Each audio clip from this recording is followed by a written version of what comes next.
দিদি কি হয়েছিল ঘটনাটা? হুম, ঘটনাটা কি হয়েছিল? আমি বাড়ির উপরে গিয়েছিলাম, তারপরে দেখতে পেয়েছি কি দেখলেন? বাঘ। একদম বাঘেই দেখলেন? বাঘিয়ে দেখি, কি রঙের দেখলেন? হলুদ হলুদ ডোরা কাটা? ডোরা কাটা হলুদ। কত বড়?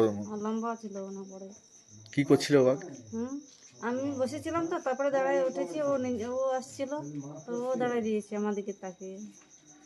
আপনি জঙ্গলে গিয়েছিলেন কি করতে? পায়খানা করতে গেছিলাম। মানে উনি কাজে গিয়েছিলেন, দিয়ে তখনই দেখতে পেলেন? তখনই দেখেছি। দিয়ে ও কি তাকিয়েছিল আপনার দিকে? আমার দিকে তাকিয়েছিল, আমিও দাঁড়ায় দিয়েছি, ও দাঁড়ায় দিয়েছে। দিয়ে আপনি কি করে ভয় খেলেন কি করে এতটা? এতটা আমার দিকে ভালো আছে, ভয় পাবো না।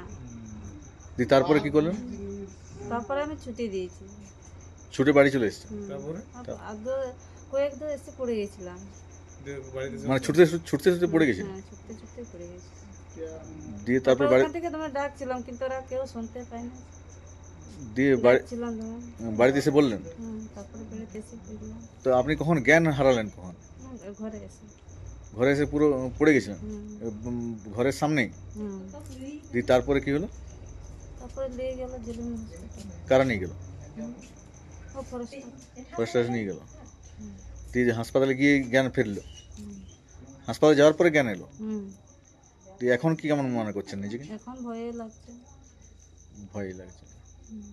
মনে হচ্ছে এখন আমার সামনেই আসে, ঘোরাফেরা করছে। আতঙ্ক হয়ে গেছে।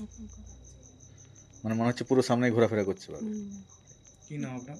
রাধিকা মন্দির, বাড়ি ডুবুখানা।